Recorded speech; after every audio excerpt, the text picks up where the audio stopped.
Hey.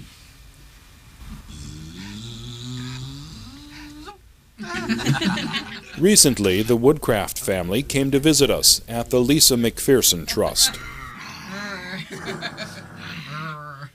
Lawrence Woodcraft and his daughters Zoe and Astra sat down to talk with Stacy Brooks. Astra, why don't we start with your story? Tell us how you first got involved in Scientology and how old you were. Well, when I was born and we lived in England, my mom was still an active member in Scientology. I don't think my dad was active. He didn't really want to be in it. Kind of went along with my mom. But so from as early as I can remember, we knew about Scientology. My mom would have us do contact assist, for example. Like if we got hurt, we had to say, I hit my hand on the table, I'd have to touch it back over and over and over until it felt better. These are like some of the things I remember growing up doing. And when I was about 5 or 6, she took us to an organization called St. Hill, which is the main organization for Scientology in England. And I received, I don't know, 10 or 12 hours, I think, approximately, of what's called auditing. And this was mainly the auditor, who's the person who delivers it to you, would tell me, look at that wall, go over and touch that wall, walk away from that wall, just over and over and over. What was the purpose of that? It's supposed to, from what I know, get you into what they say, like present time, like wake you up from being all like... But I mean, you're 5 years old. Yeah. So how did you Well, I mean, I was 5 years old and I thought this is what people do. You know, I didn't know that it was weird. And I just kind of went along with it. The thing with the contact assist where I had to touch it back, I hated that. I would just have to tell her it was better because I couldn't stop till it was better. And same with the sessions, the auditing, I couldn't stop until I said, oh, this is great, or I just had a realization. So you mean at that at the age of 5 or 6, it was like, wow, that was fun. That would be my realization. I'd be able to stop. But yeah. But I mean, at that early age, you were already learning how to pretend to be feeling better so that you could not have to do it anymore? Yeah, because I mean, okay, we're out shopping and I trip or something. I have to like hit my knee into the floor over and over, not painfully, but do it over and over. It's so embarrassing, you know? So yeah, I'd be like, I'd do it twice and I'd say, it's all better, and then I'd have to be pretending that it's all better, that I'm not hurt anymore, because I don't want to be so embarrassed or made to do this thing over and over again. And it was the same with the auditing. And while I thought this is what, you know, people do, it still seemed, I didn't like it really, but I just went along with it because, you know, my mom really wanted me to do it. She said it was so wonderful and stuff, so. When I was 7, my mom's father died, and she went to FLAG, which is in Clearwater in Florida, and that's like their highest level organization for delivering auditing. It's the most expensive, and he had left her some money, and she took that money to go and receive services from Scientology. Do you know how much he'd left her? Well, I know he left her a lot more in trust, but he left her like a fixed amount immediately for her to get of maybe $10,000 or $15,000. Not exactly sure. So she took that, and then she just called from FLAG to us. We were in England, and said, "I've joined the Sea Org, and you're all going to move out here." And she had already started working. She was already working there before she even told us and got our agreement. And she's telling you and your dad. And my brother, who's older, and she came back to get us, right? She came back, right? Yeah, to pack us all up and take us. And what she told me is we were going for a year for a vacation. We were going to stay in a big house with a lot of people, and it was going to be a lot of fun. So that's why it was okay to go, because I would have, I'm sure, been really upset. I was already upset leaving all my friends, leaving our house, leaving my family, but I thought we were going for a year. It was like a really long, really fun vacation. But there was no intention of that. We were obviously, it was for, you know, she signed a billion-year contract, because that's what you sign when you go in this organization. So that's what, you know, reality was. And we were told we were going to go to a really nice private school, that we were going to have a 2-bedroom apartment, that they'd have time off every other week, like the day off for us to go and, you know, do whatever we wanted to do, things like that. And so we all just up and moved to Clearwater in Florida. The first place we stayed was a motel that was very run down, called the Quality Inn. They kept the name. You know, they're all Quality Inn motels. They kept the name for that. They call it the QI. Yeah, now. they call it the QI, exactly. And we got one room, one motel room, just one room with a bathroom for my dad, my mom, my brother, my sister, and I. We had my brother, my sister, and I on a 3-thing bunk bed, like 3 bunk beds high, and then my mom and my dad on a bed in the corner. Is that common? Yeah. There it is.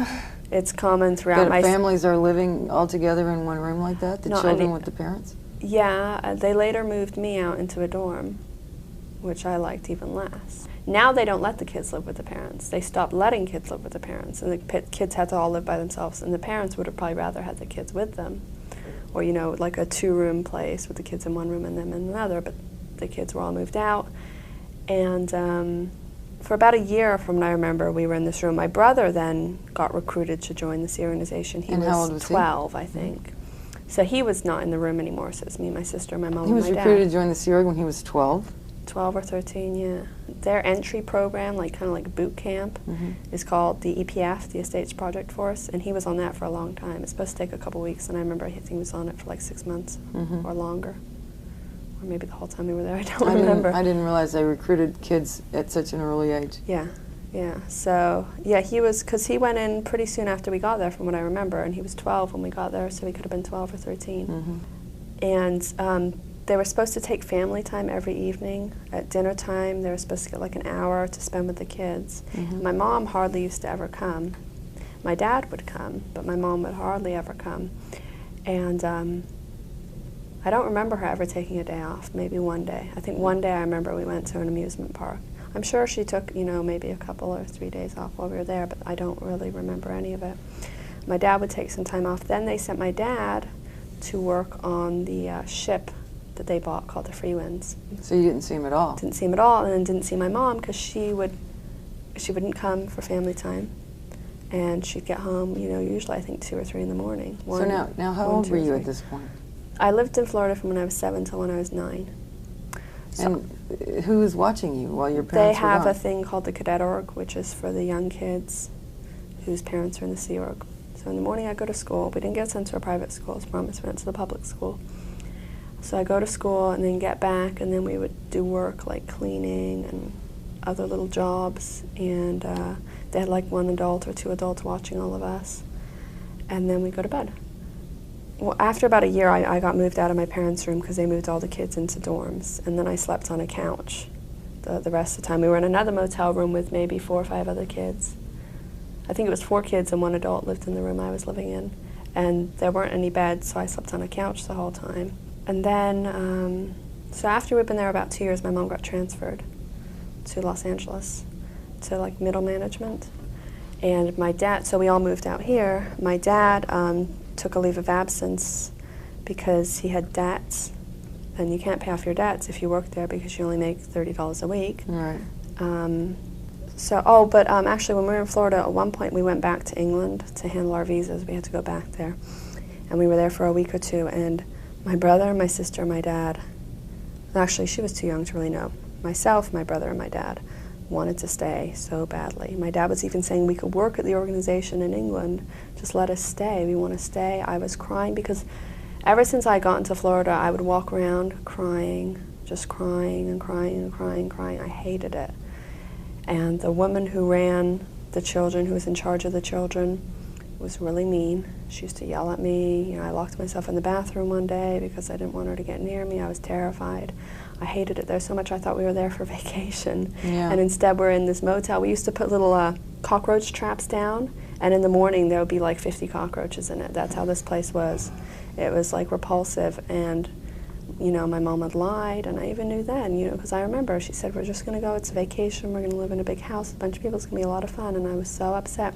And we begged to stay. We begged her and begged her and begged her. We said, we want to stay. We were crying. She said, no, we have to go back. And so we went back. So then I was in the Cadet Org in Los Angeles. And when we first got here, we were put in a 1-room, like, studio apartment that was gross. And where was that? This was just in, like, a building. It was just rented for us. but it was really like in a bad area, and it was really gross and just like run down. We were there for about a month, I think, and then my dad finally just went and got us an apartment. Now, what year was this? 88. Okay. And I was 9. So then I was in the cadet org in Los Angeles, and for about the first year I was there, and how it would work is in the morning they had their own school. They like made their own school, but our teacher wasn't an actual teacher. They're just trained Scientology supervisors, but they don't have to have any formal education, they don't even have to have a high school diploma. They're just the people who happen to get that job.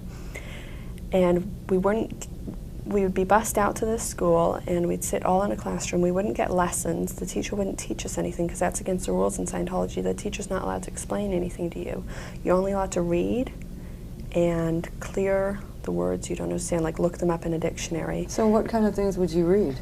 I don't even remember. Like math, I would just like read a math book or do like flashcard drills and then make clay representations of what I was reading, things like that. Did you learn anything? I don't remember. I don't remember learning much. I don't remember any math that I learned. We weren't taught history. We weren't taught science. We weren't taught anything like that. What were you taught? I remember doing math, doing flashcards over and over to learn. I learned my multiplication tables. I think that's the only thing I remember that I actually learned. And they had these things like check sheets where they'd say like, you'd have to do each thing and check it off and say like, read this page, make a clay representation of what you read. Have someone give you a checkout on it, which means they ask you all like the words out of what you just read, and you have to tell the person exactly what they mean. And if you don't, you have to go look them up in the dictionary and do it over again. So that's like how we learned. If we acted up in class, we just got thrown out. And then what would? Then we'd just go sit out and play on the field and cause trouble or do whatever we wanted to do. So it wasn't like school. It was like killing time, really. So then, okay, after school, we'd be bussed back and we'd be put to work. We had to go to the basement of one of their main buildings where they had just mounds and mounds and rooms of filing, like filing of letters people had written into Scientology, all kinds of stuff. And we had to file it. And we had to like sort it all and file it all. And this is your 9? Yeah, I was 9. And I think we did that till about 9 at night, 8:30 or 9:30. Wait, you're going to school in the morning. Yeah. And you're getting out of school at... By the time we got bus back, because the school they had rented was like a 45-minute to an hour drive away. So by the time we got back, I think it was about 5, and then we'd have dinner. I'd usually try and have dinner with my dad. And then I'd have to go back and work. So you would have to come to the cadet org and have dinner with her there? I think he used to pick me up or something. I think, yes, I used to drop by, pick her up, and I never wanted to go back, but my I'd always tell him I had to go back, because they said I got in trouble. Like a couple times I didn't go back after dinner and I got in big trouble. So I'd be like, oh, you have to take me back, I want to go back, you know. It was at that, you know, at such an early age, I already learned to like lie to my dad, because otherwise I'd get in trouble. So you're working, you're going to school, you're having dinner, then you're going to work until 9 at night. Yeah. And you're 9 years old. Yeah. And then we'd have to go to sleep on these cots on the floor. They were like a little metal frame, maybe like 4 feet long and like this wide, and with like canvas. And we'd go to sleep on those, and they had like these big blankets, and they'd cut them up, and we'd all get a piece of blanket. And we'd sleep on these cots or on the floor when we ran out of cots. Until my mom came and picked me up, and she would come at like midnight, 11 or midnight. It was very strict there too, you know, lots of rules, lots of people, you know, they had an adult who was in charge of handling our ethics, handling us when we did something wrong, and she would yell at us and stuff. And at one point, I think I'd been there for maybe a year, and several things happened. There was a boy there who was really unhappy, and we had this like a little building. There was a little building with like 2 big rooms in it, and there was a fence all around it with like a front and back courtyard, like concrete courtyard. And there was a billboard like next to it, and the boy got so upset one day he climbed up the billboard and said he was going to jump off. How old was he? He was maybe a couple years older than me. So I see this boy threatening to like commit suicide, so that kind of scared me. And then another boy threw a cockroach at me and punched me. So at that point, I got really upset, and I told my dad I'm not going back. I called him. I said, come pick me up. And I said, I'm not going back. And he, of course, didn't want me to go back. I was always the one saying, I have to go back, you know, making it sound like it was all wonderful. But I refused to go back. And I told my mom what happened, and I said, I'm not going back. And she said, you have to go back, you have to go back. And for weeks and weeks and weeks, or months, she pressured me, and she said, just come in and speak to someone. We'll work it out. Come back, come back. And I said, no, I'm not going to come back. But I did continue to go to their school because I had no other school to go to. So I go to the school, then when I got off school, I'd just go home to our apartment. But they kept saying, you can't keep going to this school. You can only go to this school if you're in the cadet org afterwards and you work. Otherwise, you're not allowed to go to school. So I'm not sure exactly how. I think I kept going to the school for maybe four to 6 months. And then they wouldn't let me go anymore, so my dad enrolled me in a private school, which was a Scientology school at my mother's insistence. She insisted I had to go to a Scientology school. It was called Ability Plus. And this school wasn't really an improvement over the last school. There was two classrooms, one for the young children and one for the older children. The teachers weren't necessarily credentialed teachers. We were taught with the same technology of study, with you can't have the teacher explain things to you, you have to read, you have to make clay, you have to clear your words in the dictionary. We used the same check sheets even that we had in the other place. And I think I learned a little bit more there, but I didn't learn much there either. And no one had ever graduated from this school. Nobody. What do you mean? No one had ever graduated school going to this school. Whatever happened to the kids? What happened to them? They grew up and they joined the Sea Org mainly, I think. So these were all 14 or 15 or Scientology- 16. It's all Scientology kids. Mostly parents were Sea Org. I don't think so, no. But the kids would join the Sea Org anyway. They'd be recruited. Or they would, go on full-time training in Scientology, not be in the Sea Org, but be training to be an auditor. Or they would take their GED, like their high school equivalency exam. Or, I don't know, they just never really got to the point of, no one had ever graduated because the teacher's own daughter was always saying she was going to be the first person to graduate from the school.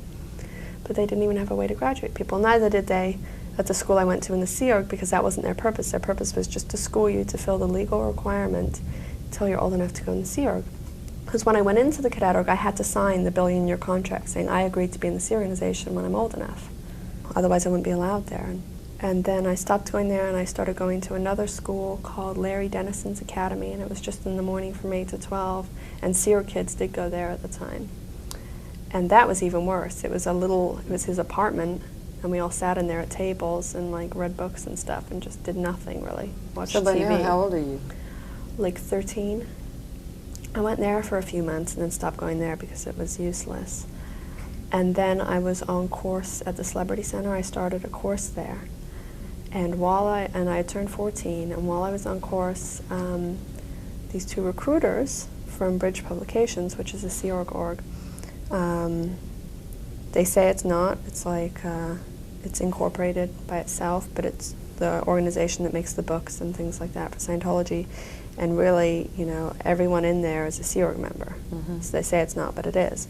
So they came to see me, and they told me if I went to work there, I'd get paid minimum wage, which would be, for a 14-year-old, it's like $300 a week. It's a lot of money. That I wouldn't have to wear a uniform, because many people had tried to recruit me before for the Sea Org, like from the age of 12, and I always said no, I didn't want to, but they said I'd get paid all this money, I wouldn't have to wear a uniform, it was really fun, and these guys were young, they were charismatic, they were good looking, and they sweet-talked me into it. Plus, I had always been very upset that I had let my mom down, and I knew she would be just like ecstatic if I joined, so I did. I knew in the back of my mind that I was making a mistake, but I just kind of, I was just kind of pushed along into it.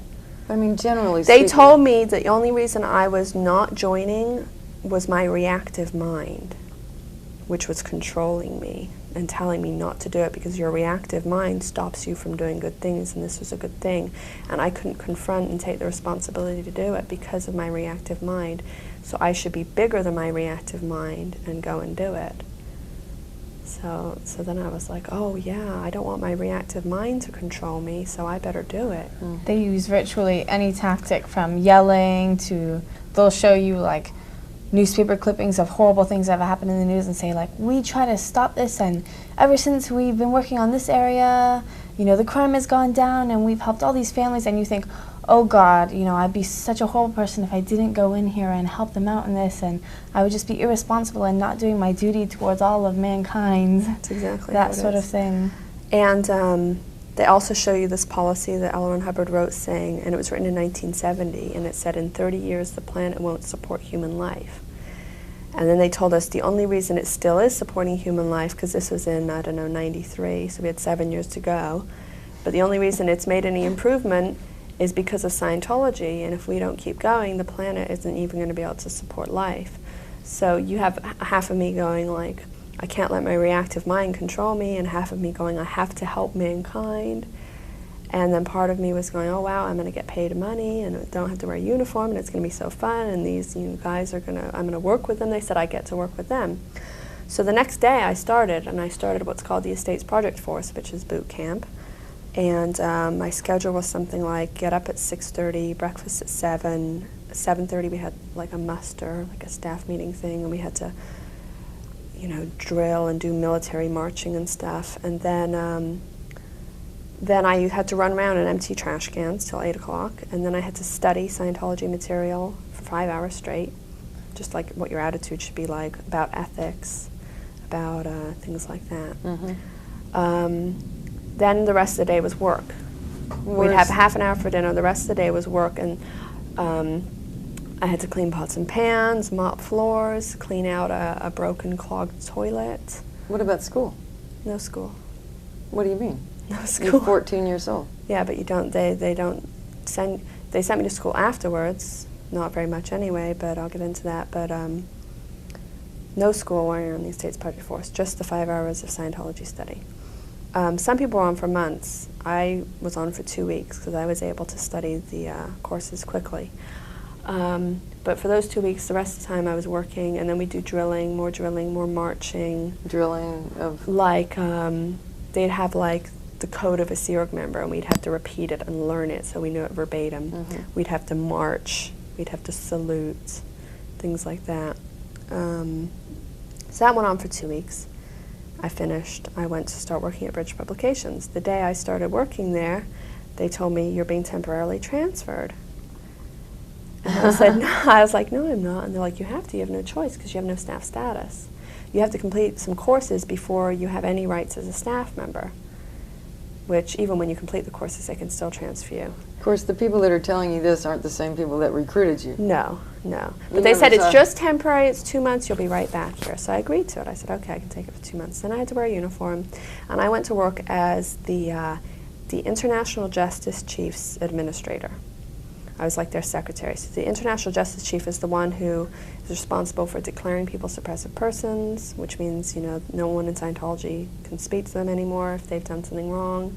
Doing committees of evidence, which is Scientology's way of like, it's like the court system in Scientology, etc. So I was in charge of writing letters and putting all this stuff together and things like that, and I did that for a couple months. And then while I was working there, they said, you're being permanently transferred to the International Training Organization. Now I knew, see, each organization is separate, but it's all part of the Sea Organization, so it's all one, but each one's separate, and they have to make their own money and support their own staff. So I knew this organization particularly, they weren't making any money. The staff were eating refried beans and rice every day. That's a thing in the Sea Org. If you're in trouble or you're not like making money, you eat refried beans and rice every day, and water, and that's all you get. They won't give you anything else?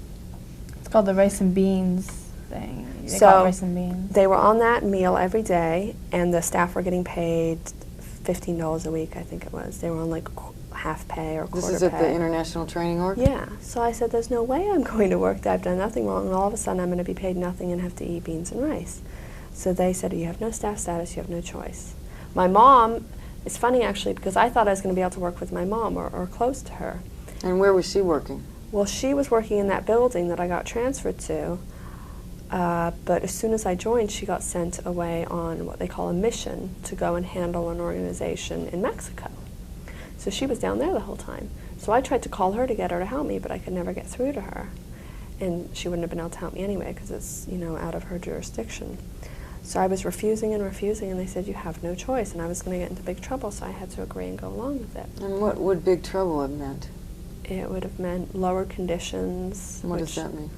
Yeah, you get like penalized, you have to do amends, do work on your own time to make up for what you've done. You have to get everyone's permission to come back into the group. You have to, you know, do like soul searching and find out like what you've done wrong and what kind of person you really should be. And it's horrible. It's like you get this like label put on you.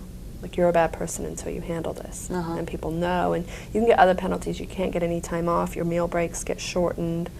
You can have some of your pay taken away, things like that. All your privileges, what little you have, are gone. So, so no one likes that. Yeah. So I can imagine. So I agreed, and I had no choice, and I became the receptionist. And I was a receptionist for about 6 months. And during this time, I started having a relationship with a man there named Jason Merrill, and he was 7 years older than me. But you're not allowed to do anything. They have a policy. You're not allowed to do anything other than kiss before you get married. If you do anything else, you're in really, really big trouble, like going on the rehabilitation project for us, which is hard labor for several years. So you can't do anything. So you're pushed immediately to get married. As soon as you start any kind of relationship, you're told you better get married before you get in trouble. You have to get married, you have to get married. So in December... Didn't someone like see you in the hallway kissing him and they said, get married? Or yeah. You better get married. You better get married now. So why is it like that, do you think? They have the idea, they have policies on it, that the whole area of like relationships and sex is very messed up, is very aberrated, they call it, and that people aren't responsible enough to deal with it. And they don't want to look bad as a church, having people having sex. I mean, I can understand. I was 14, I shouldn't have been doing anything anyway. So if they had a rule that the minors can't do that or something, that's a great rule, you know. The minors should not be going around having sex. But it was for everybody. And it also was like nothing more than kissing, so you weren't allowed to experiment, you weren't allowed to grow up, you weren't allowed to do anything. If you wanted to like do anything, you had to get married first. So that's also ridiculous. The policy states, the L. Ron Hubbard supposedly wrote, states that it's for public relations reasons, that no one can do anything until they get married. So a month after I turned 15, I was off to Vegas and got married, because I had no choice. Yeah. And also, before you get married, you have to live in a room with other people. I was in a room that was maybe 8 by 10 feet, maybe 8 by 12 feet, with 6 people. That was where we lived. We had 3 bunk beds. We had 3 bunk beds here, 3 bunk beds here, and a dresser in the middle. That's all that fit, and then a dresser over here, and that's all that fit in the room. And it didn't have a bathroom. We had to go to like the main shower hall and take a shower. So that's horrible. If you get married, you have to wait, and then you get your own room. So that's like a luxury, your own room. So it's another reason to get married. So, so a month after I turned 15, I was married, and my husband was 22. And then I got transferred to another job, which was called the Master at Arms. And that's the person who is in charge of ethics. That's called an ethics officer. Yeah, an ethics officer, like enforcing ethics on people, like assigning people lower conditions, making them do amends, doing inspections, finding the bad people in the organization, etc. And was this in the International Training Org still? And also, the International Training Org trained people in Scientology's administrative technology from the lower organizations. So I was also responsible for all the students. Because then I got promoted to the person who was over that entire department of like security and ethics for the staff and the students. And what's that called? That's called the Director of Inspections and Reports. So my very first job, my very first assignment when I came onto that job was, there was a man who was about 40 years old. He was a staff member. His wife had been sent to Florida. She'd been gone for a year or 2 on training, and he hadn't seen her, and he had admitted that he had masturbated or been masturbating. And where did that come up? How did that information come out? He got in trouble for something and he admitted it, or he was getting a confessional and admitted it. That's how it comes up. And so I was 15, and he came into the office, and I had to handle him. So it's like the first day, I think, or the second day I started working on this job, and I had to tell him that he couldn't masturbate.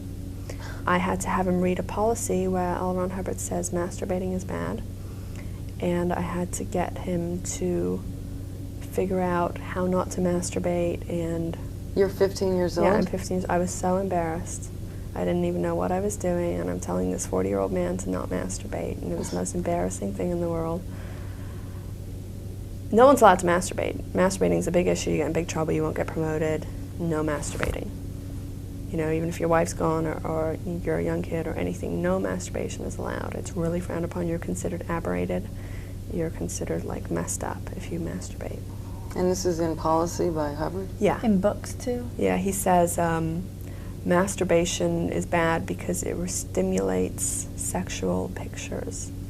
I never really understood what that meant, but it was really bad. Whatever. Yeah, it's a really bad thing to do.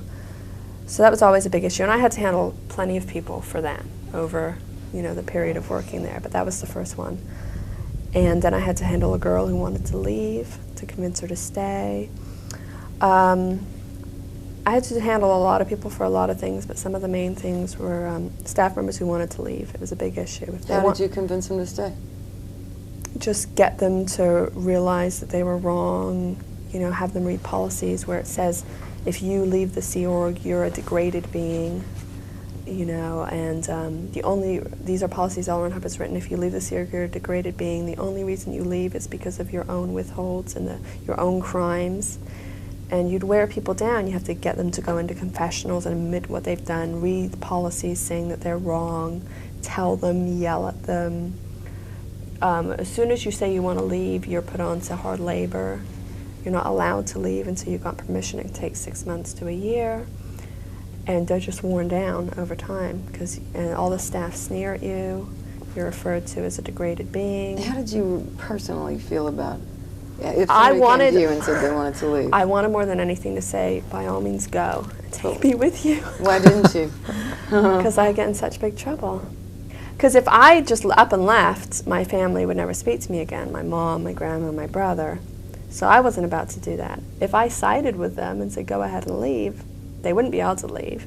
And I'd be in big trouble. You know, I'd be in ethics, You'd be doing hard labor. It's very hard to describe, but you're like in constant fear of people finding out about what you're thinking.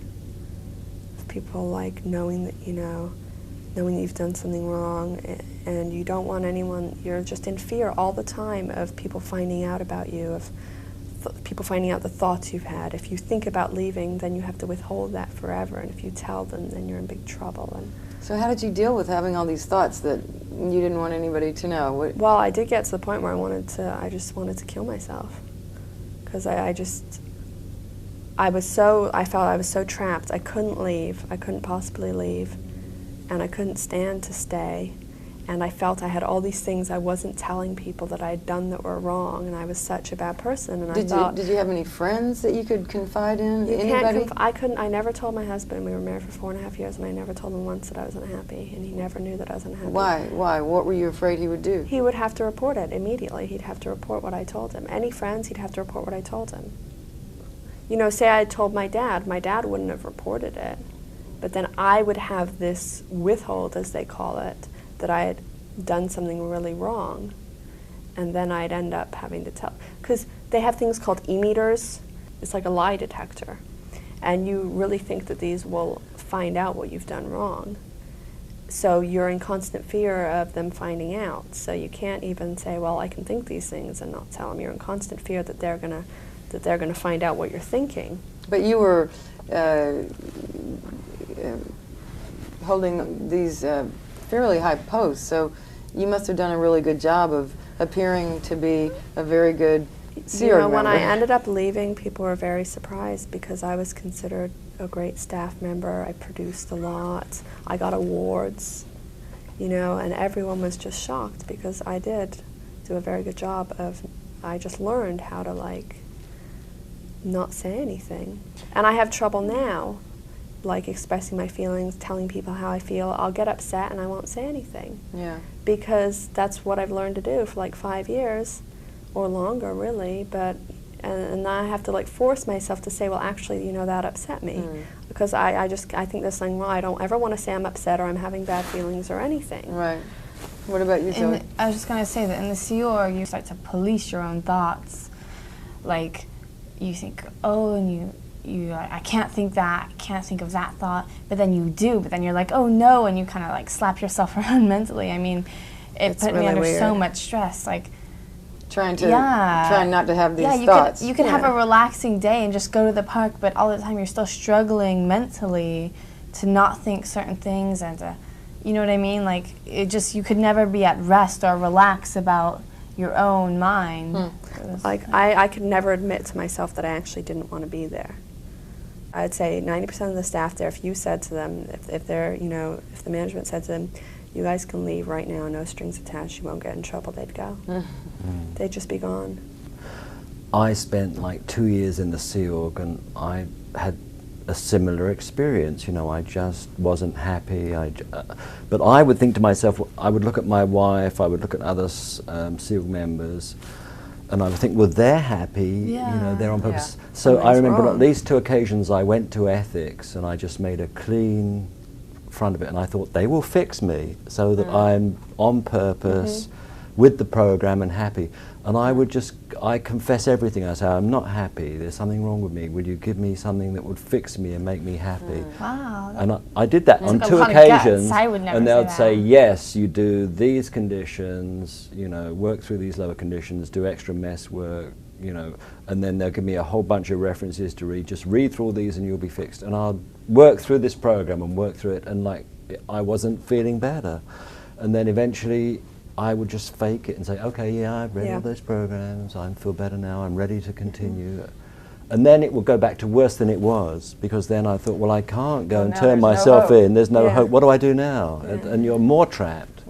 So it's a horrible, horrible feeling. It was similar for me, because I never went and admitted it, but so many people had admitted it to me, and I'd given them those programs and those handlings to do, and they would be happy for a while. They'd do just what he did, say, okay, I'm fine, and then a month later wouldn't be able to take it anymore and come back and say, I want to leave again.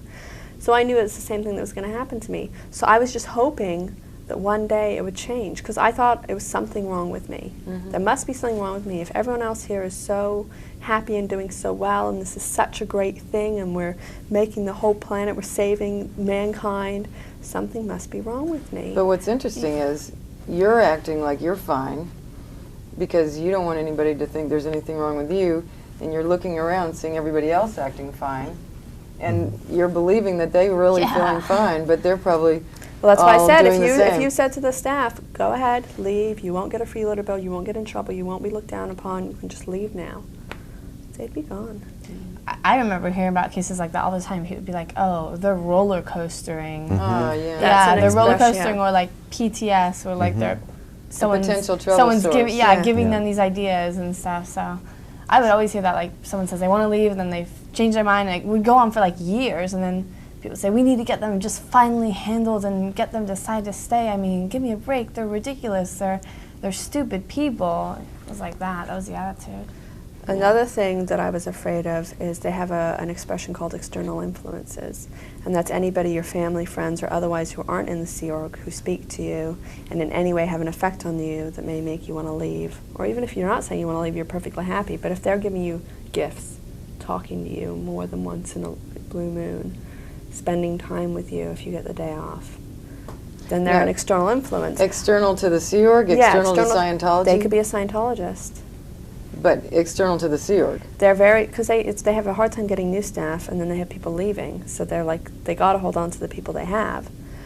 And that's a big thing there, external influences. They regularly do investigations to find out who has an external influence on their lines. My dad was considered an external influence, especially because he had been in the Sea Org and left. He was still considered a Scientologist, but he was, one of my seniors used to say, your external influence called for you. Meaning my father. I was told later on, a year before I left, I was told on no uncertain terms I cannot see him. I'm not allowed to see him unless I am getting him to go back into the Sea organization. I am not allowed to see him. Well, now let me just clarify this here. you were out of the Sea Org. I was out of the Sea Org, but I was. But you were still I was still an behaving active yourself. Scientologist. You I were was still still paying behaving in money their for eyes. services, so I was. Yeah. But they you have a still- policy I was part of that the program says still. anybody who leaves the Sea organization is a degraded being. Whether or not they continue in Scientology, they could continue in Scientology, they could give a bunch of money, they could do everything. They're considered a degraded being. There's kind of a red flag over their head. So if Astra's not doing well, red alert, external influence. Sea Org doesn't want them to leave till they've gotten them to confess to all their crimes, searched all their belongings to make sure they're not taking anything, and sign an affidavit saying they'll never sue the church, they'll never speak badly out against the church, and that everything they did was wrong and everything the church did was wonderful. And by that time, they've hoped to have convinced them to stay anyway, but if they have to leave, they want all of that done first. So there was a couple who twice left and then came back. They left without permission, they came back. So they were considered a very high security risk. My job was... Now, who were they? Do you remember? Sean Brennicky and his wife, I forget her name. So they had left twice, they'd gone to his parents' house, like 30 minutes away, but now they were considered a high security risk, even though they came right back. It was my responsibility to make sure they didn't do it again, or that anybody else didn't do it. I had to have them under 24-hour security watch. What does that mean? That means 24 hours a day, someone is with them making sure they don't go anywhere. And But who did you use to no watch one them? was allowed to do it because it's very strict in Scientology that if it's not your job, you don't do it in the Sea Org. There's like policies on it. Only do your own job. That was nobody's job. There was no job to do that. Right, so... But it fell under me. So I'd have to convince people to do it, convince people to let their junior do it, etc. But at one point, I couldn't find anybody to do it. So I had to put a mattress outside their door and tie my arm to their door so that if they left, they would wake me up. It would like pull my arm and wake me up. So you're sleeping like this? For, I don't know, a while, a week or two. And so that was pretty ridiculous. So you didn't want this to happen to you? No. I can understand that. Yeah, exactly. I mean, I was doing it to people, and I regret like everything I ever did. Did you feel bad about it at the time? I did. I felt really bad. I so badly wanted to be like the person who opens the cage and lets the birds fly away, you know what I mean? I wanted to let them go so badly, and I wanted to go with them. And the people who did finally get permission to go, I was like thinking, take me. I was jealous of them. Not jealous, but envious. Envious, yeah, that's the right word. I was so envious, like, oh my God, they're free, you know? And they're so brave to have persevered through all of that, you know, and I never thought I could do it. And anyway, then there was a reorganization, and I became the ethics officer and then the director of inspections and reports for the entire building, which is like 600 staff. And what was the name of that post? I was the ethics officer, then they had the Department of Inspections and Reports. I was the Director of Inspection and Reports. For this now, it was called the Flag Liaison Office. International Training Org became part of it, but this is more like 400, 600 staff. That's the FOLO. No, that's, the FOLO is the same, but lower. There's like a FOLO in every continent, like a FOLO in Europe. Yeah.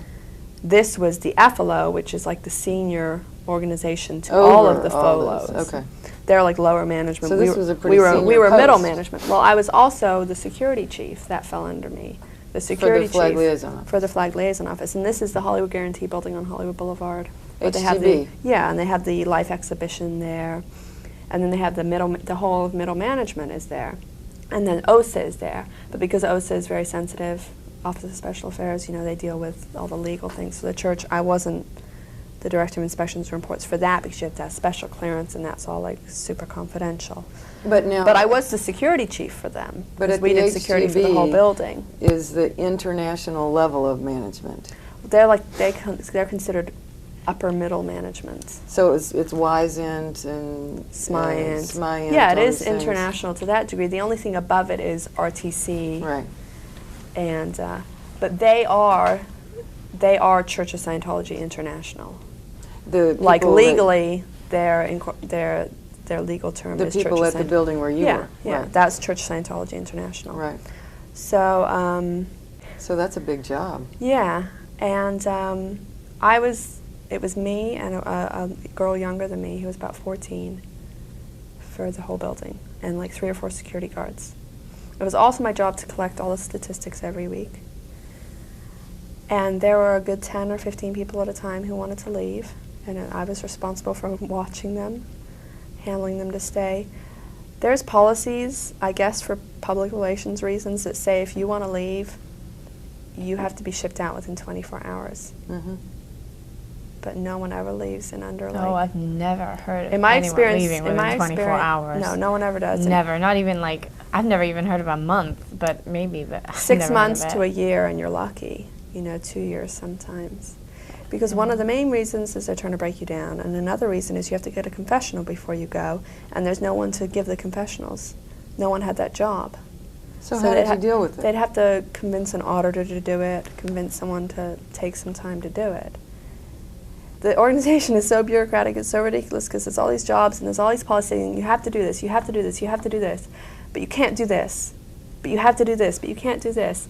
And there's an expression, make it go right. You can't say, I can't do this because there's no one there to do it. It's like, make it go right. You have to do it anyway. You could get an order or like a program written and it says, I don't know, set up computers in this office and set up a whole computer system. But there'll be no money to do it. But that's no excuse.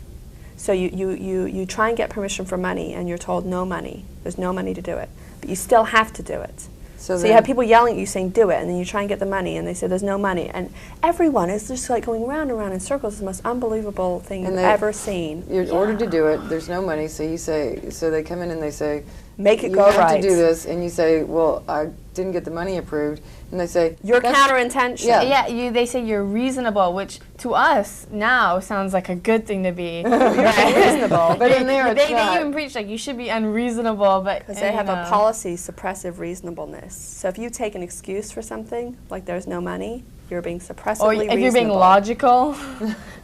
Very bad thing to do. Exactly. Or they'd have to they'd get an order, you get an order, send these people out to this other organization to handle them because they're not doing well. But it was no one's job to go. So they'd have to find people to go. But there's also a policy that says, don't do anything other than your job. Don't let your juniors do anything other than their job. So you'd say, there's no one to go, and these people can't go because it's off policy. Then there's another policy that says you cannot use policy to stop. So you're using policy to stop, you're being suppressively reasonable, and you're being counterintention. And people spend months trying to find someone to do something, and there's hardly any new people coming in, and there's people leaving. So how did you stay? The International Training Org, when I first got there, had 100 staff, and a year and a half later, had 40. There's always constant struggle and arguments between the staff because someone can say, oh, look, I'm right, look at this policy, and the person says, yeah, well, I'm right, look at this policy, and they conflict, the policies conflict each other, and the third person can say, and if they're higher in post, most people will listen to them and say, oh, no, look, I have this policy here, but you could always find a policy to conflict that one. I mean, it just doesn't make sense. I always remember there's another policy in which there's a thing called an admin scale, and there's a list of the importances of things. And one of the most important things is purpose, and then policy comes below purpose. Yeah, you're like, so then, how do you make it? Then if you had something to do and you said, but that's counter to this policy, they'd say, you're using policy to stop because purpose is higher than policy. Oh, yeah. But then if you follow the purpose without the policy, you're off policy. So you're just spinning like a top. And there's always another policy to contradict what you're saying. It sounds amusing now. I mean, it makes me laugh. Hell. But in reality, when you are there, this is how it goes. Do that right now.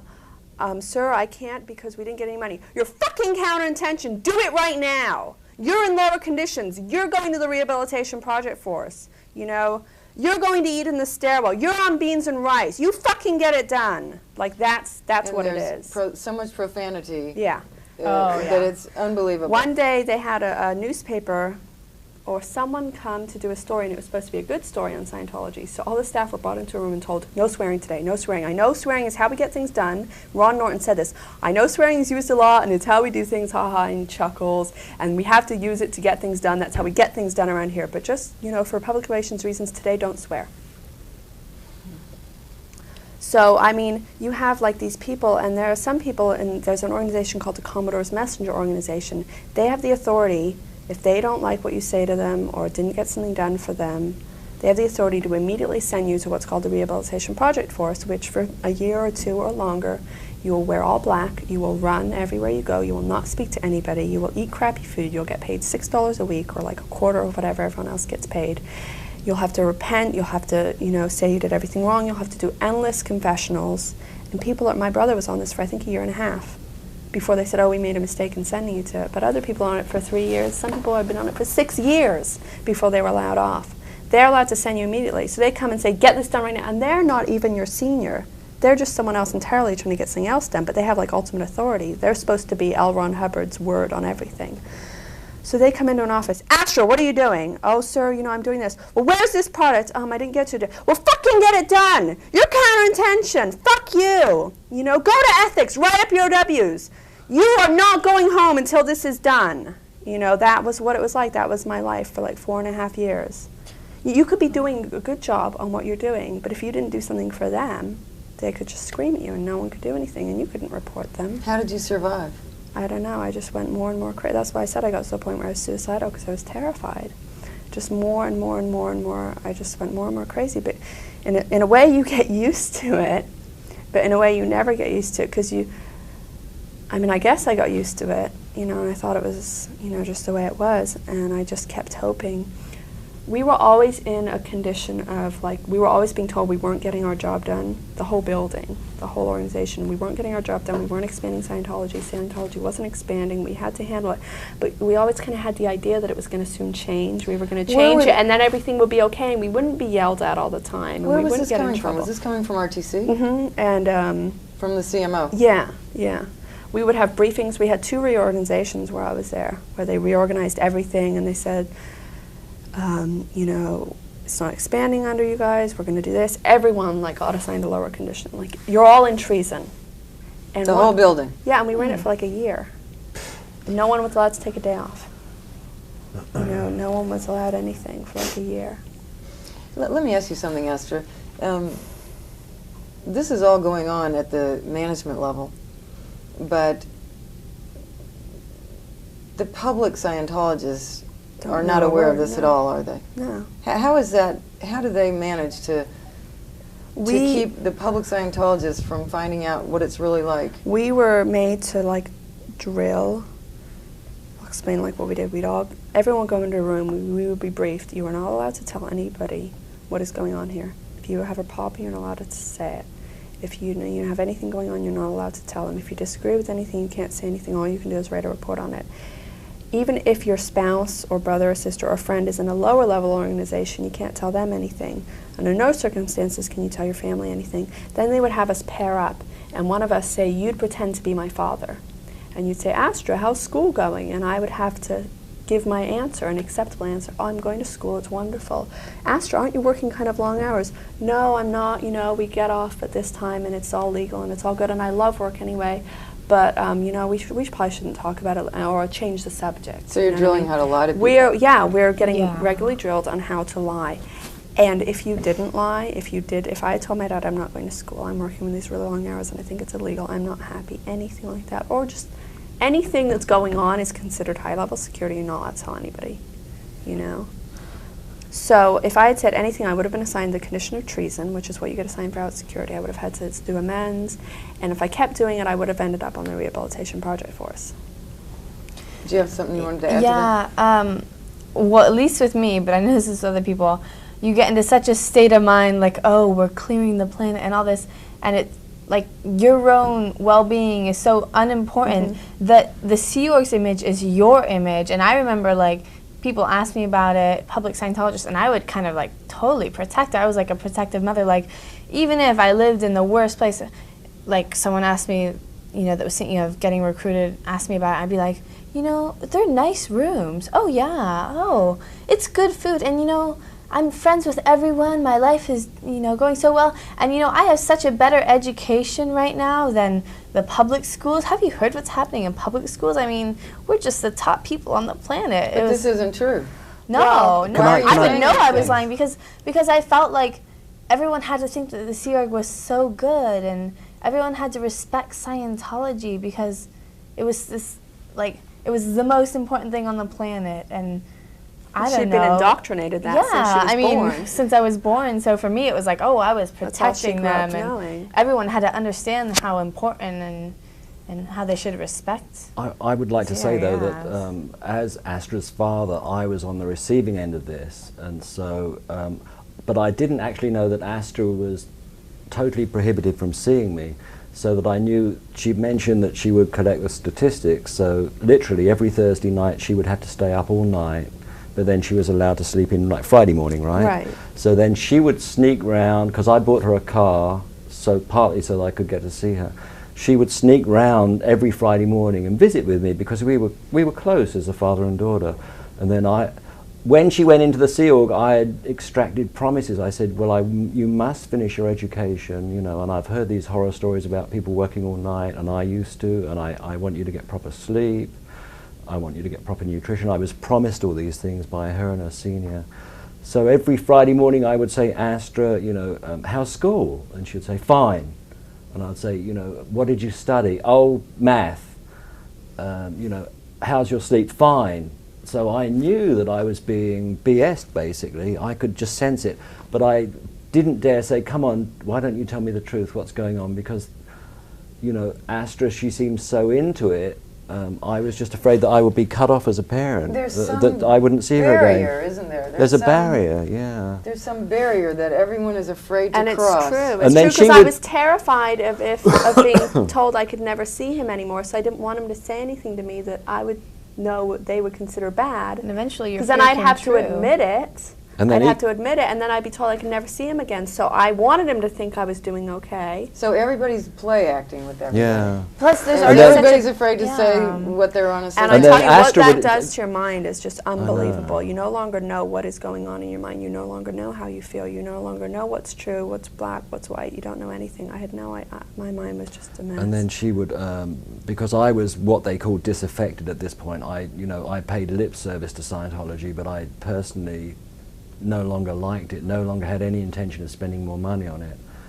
And so then I would ask Astra a few questions about school and her health, and then she would immediately switch to, Dad, you need to get back on course. Dad, you need to buy more auditing. Well, this was my Dad, drilling of what to and, do. and I of would what then was how I say, had then to I would play navigate my it. part. I would then say, oh, Astra, yes, I've just, works really hard, and I just, I fully intend to do more auditing. Because, I hated lying, and I hated being a part of it, but I was just terrified that both of my daughters were in the Sea Org, and I'd heard so many horror stories of parents who just never saw their children disappeared. Well, and the stories are true. Yeah. Because I used to sneak off to see him. I wasn't allowed to see him, and I wasn't really allowed to have the car. But I lied and said I paid for the insurance myself, and it was all mine. So if they'd known he paid for the insurance and stuff, that's an external influence. So I was questioned about that by RTC. How do you think these people have managed to gain such an incredible degree of control over people like you and you? Oh, it's very gradual. It's gradual, and then it's very easy to do with the people who have family in it, because that's right over your head. Like I couldn't just walk away because my family was in it and they never talked to me again. And after time, it's okay, it's the thing where you think everything's your fault and you're a bad person, and you don't want to be a bad person. You don't want everyone to look at you badly. You don't want your family to never speak to you again. And you really do think that this organization, even though, you think they're saving mankind, and you just think we're going through like a rough time right now, but it's our fault and we need to handle it. And I always had this thought, like, soon it will get better. Soon we will save mankind and we won't get in trouble all the time, Soon things will smooth over. Soon we'll be getting Scientology expanded all over the planet, and and then no longer will everyone be yelling at us all the time. Why do you suppose the three of you were able to see the truth of the situation, and your mother obviously hasn't? Well, we've talked about it, like, between the three of us to kind of try and figure it out, because for me personally, the whole time I was there, a little voice in the back of my mind was saying to me, why is this all true, what Scientology says, just because they say so? If I had been born into, the Christian religion, any other religion, another cult, what they would be saying would be true. So why is this true, just because I was born into it? I think with my mom, her mom's in Scientology. Her mom's in this organization. And I think my mom always was trying to please her mom because her older sister was very successful and she wasn't like her older sister, so she's always trying to please her mom. I think that's how she got, I don't know, you know, this is just my assumption. Yeah, we can't be sure. Mm-hmm. And then when she came into the Sea organization, she kept moving up and up and up onto higher posts, and that made her very important, and she got a lot of importance out of that. And I mean, she was known and is known in the Sea organization for being even more fanatical than most. Mm-hmm. Mm-hmm. She'll scream and yell at people. She'll really, really get into things, even more than a lot of the other Sea Org members.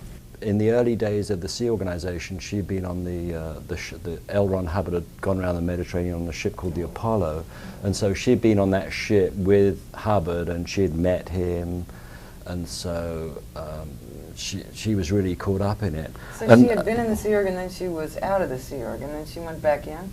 Well, actually, I think she'd been a student, and she'd been sent there for training, not specifically in the Sea Org, but she'd met Hubbard, so that had a huge impact on her.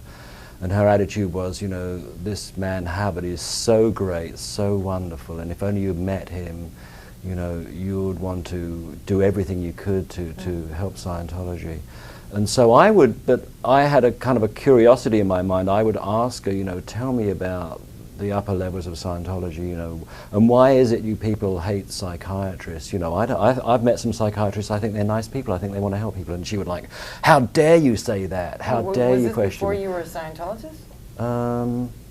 No, I think, well, I'd done some courses, and so, you know, but nothing. But you weren't yet. I wasn't yet really into it, right? But we what got you were getting into. right. But we were married, and so, you know, I thought there'll be like an open exchange of ideas, but really, she was shut off, you know. So she was already a dedicated Scientologist Exactly, before yeah. you even met her. Yeah. And right. then did you meet because you came in and started taking these courses? Yes. Ah. Yeah. Exactly. And then we started to date, and you know, I always admired her because she'd done, you know, the higher levels, and she was so highly trained. And what do you think attracted her to you? Well, at the time, I was one of the few people in the. I mean, I'd graduated in architecture. I had a job. I had a car. I had a place to live, and These things honestly, were appealing. these things, no one else really in the London organisation, you know, had those things, had prospects, had a job. You know, they were all living hand to mouth, and so I think she just saw that I was some kind of meal ticket. You know, she wasn't actually working. You know, she didn't have a proper job. My mom was living, she was having some strange people watch Matthew because she couldn't afford to pay for him to go to proper daycare. She was having to borrow money from her parents because she wasn't making any money working at the London Org because they didn't make a lot of money. You know, she was totally stretched thin, and then along comes my dad, who, you know. I mean, with my mother, I've always thought that she kind of felt a responsibility towards having us raised in the Sea Org because, like, when you're not even if you're on the same level in Scientology, like spiritual training, you're not allowed to talk about it with anyone. And she was already way ahead of my father in spiritual training.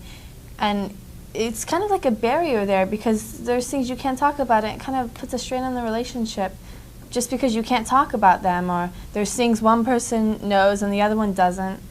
So she kind of was like, I guess her attitude was like, oh, I know this, and they just don't know it. Well, you feel a bit superior, don't you? Yeah, totally. So that's what I think. Tell me what a typical day was like for you. I'd have to get up at about 7, leave at 7:30, rush and eat breakfast, and all the staff ate breakfast at the same time. And there was only enough room for the staff, like a third of the staff at a time to eat. But for breakfast, everyone ate at the same time. Was this at the complex? No, this was at the Hollywood Guarantee Building. The So HGB. you'd take a bus from the complex? I lived at the Anthony Building, which is near the complex. So then it's like a 15-minute bus ride to the HGB. Then I lived at the Hollywood Inn, which was on Hollywood Boulevard, which was like about 10 blocks down the road. So then at 8, work started. Then we'd have half an hour for lunch at about 11:30 to 12. And then it would be work until 5:30. Our schedule changed, but it was always half an hour lunch, 45 minutes dinner. Unless we were in lower conditions or there's something going on, then our meal times would be shortened even more. And on a regular basis, you didn't take your full meal break. Most people didn't take their full meal break ever, or a lot of the time, because just because your senior said you have to work, you have to finish this before you can go to dinner. That was a regular thing. You have to finish this before you can go to dinner. You have to finish this before you can go home. So, but the schedule was half an hour for lunch, 45 minutes for dinner, and then 10:30 go home. And that was every single day. On Saturday, instead of working our regular jobs, we did renovations, like painting, putting new pipes in, etc., for like fixing up the building we worked in or we lived in. And then on Sunday, we had until 1 in the afternoon to do our laundry and to clean our room. We used to be able to use that time to do other things. We weren't really allowed to, but we would, and then they got very strict and made a new rule. Absolutely could not go anywhere, do anything other than doing your laundry. And the parents who had children up at the ranch, which was an hour and a half away, were using that time to go up and see their children. And they were told, you cannot do that anymore. The only way they could ever see their children is if they got a day off. And people would go for a year without getting a day off. Yeah, the Pack Ranch. Where's the Pack Ranch? It's in Valencia, up in like the hills. It's about an hour and a half drive by bus. So these are the parents with in Pack, in Yeah. the LA area. Yeah, with children. And that's where the children were taken. This was later, they were taken there. And parents would go for a year without seeing their children? People would go for a year without taking a day off, and they weren't. Sometimes they'd bring the kids down to work, so once in a while they'd see them, but parents went for months and months without seeing their children. One lady, when I was the director of inspections and reports, one lady's daughter said she wanted to kill herself because she missed her mom and other things so much. She said she wanted to kill herself. Her mom obviously got very afraid and said, I need to go up there. Her senior said, you can't go. She went anyway and got in huge trouble and was sent to me to be handled for doing this, for leaving. And she was told she had blown, which means you leave without permission, and that's a big deal, like a huge deal. I thought it was sickening. I thought it was so sickening. I couldn't even understand it. I just want to say, I myself had suicide thoughts, but I would never ever say them.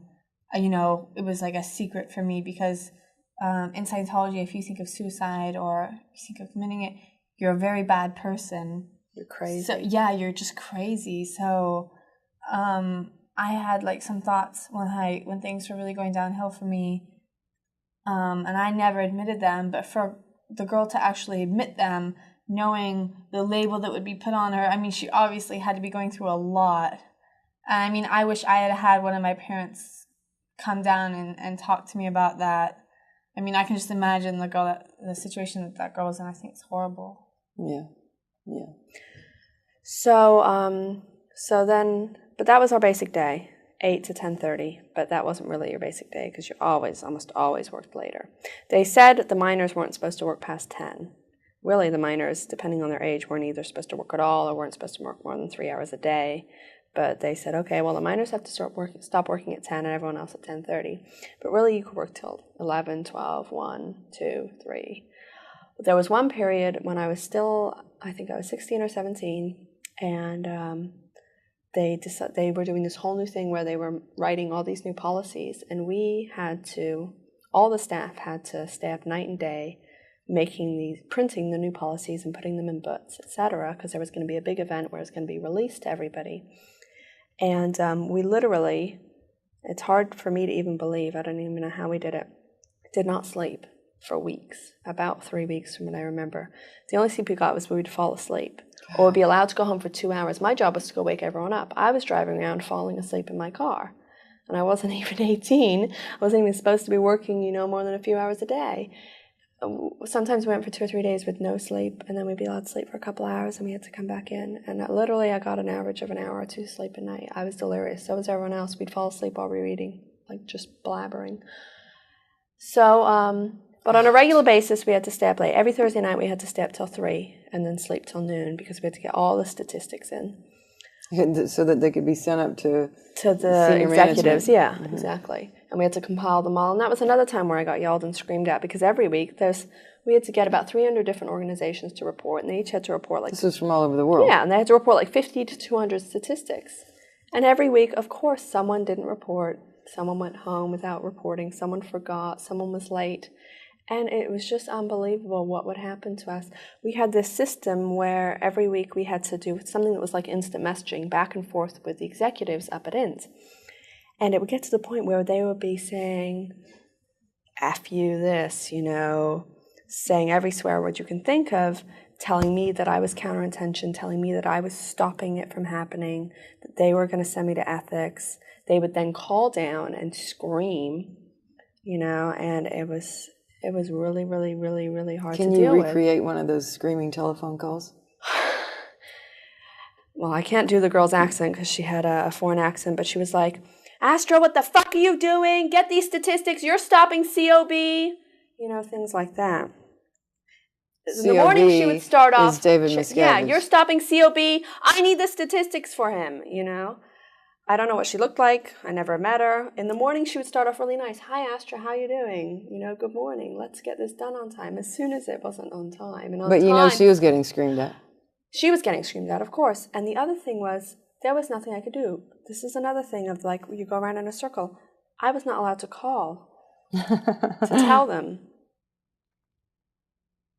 So we had another division that was sort of allowed to call per one policy, but not really. They called.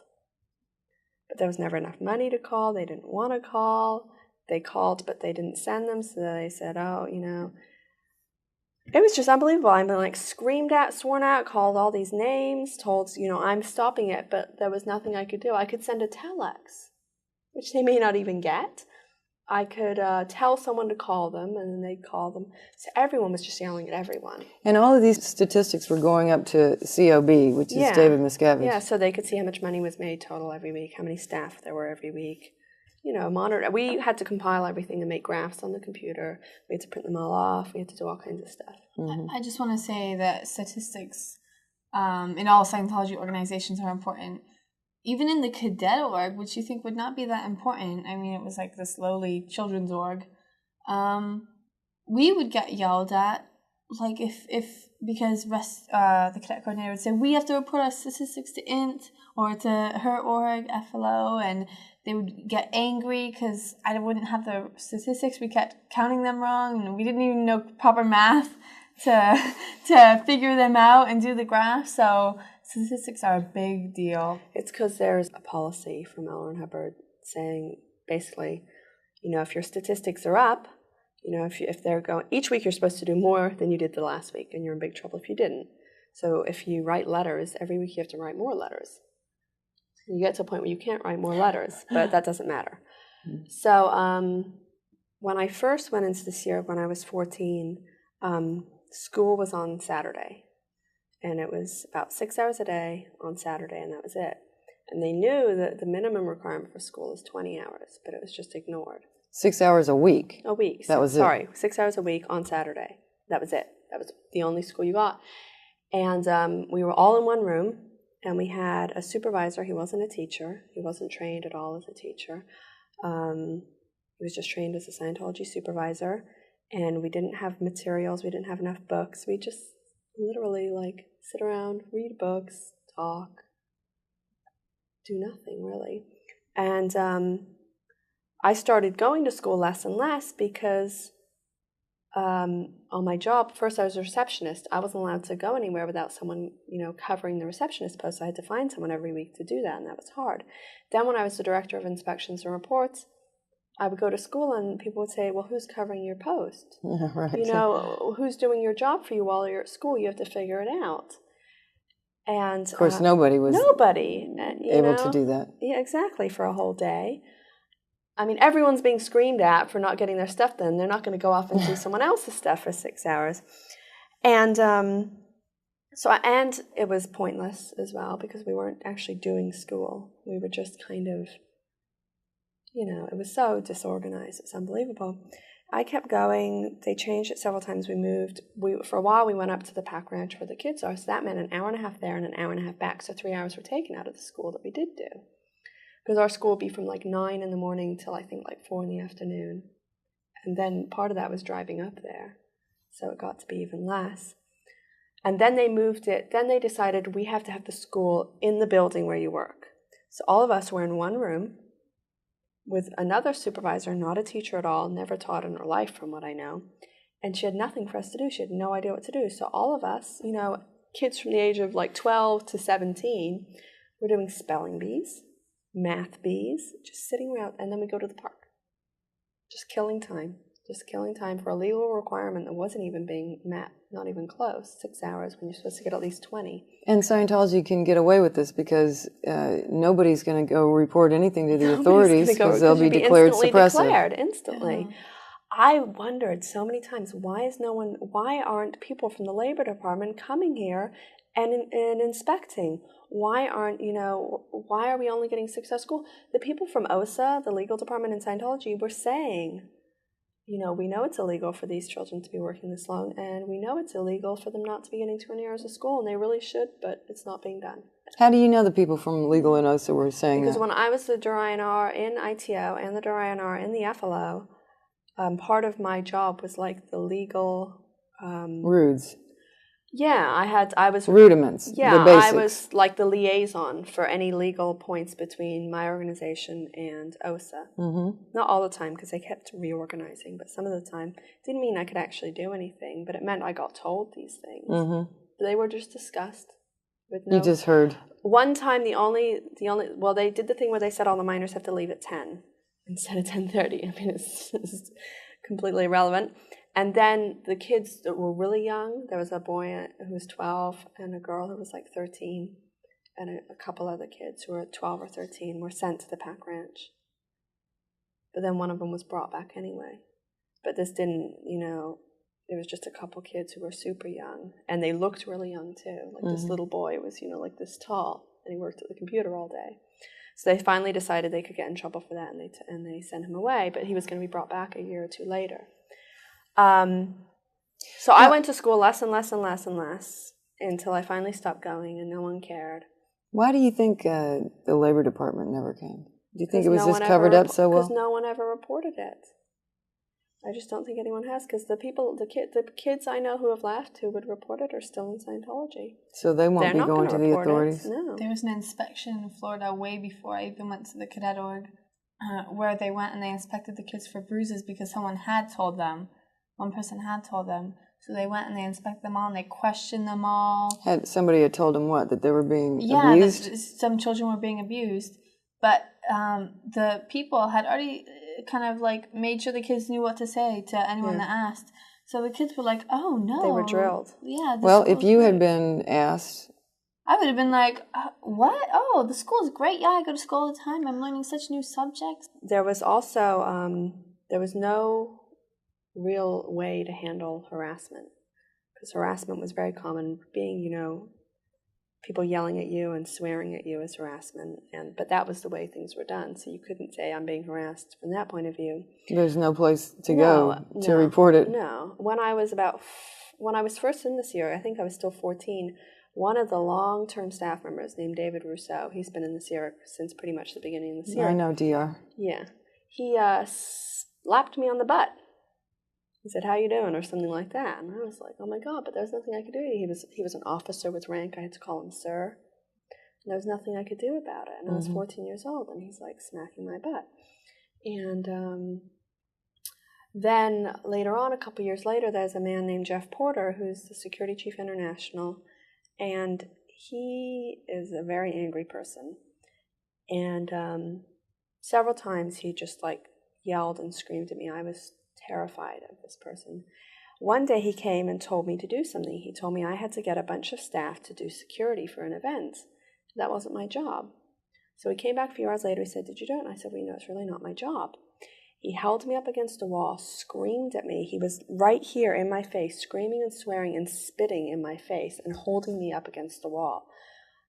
Then I complained to the staff chaplain. All the staff chaplain did was sit us down in a room and say what happened, and I told my story, and Jeff Porter said, she didn't do this, I ordered her to do it, and it just went nowhere, and it was dropped.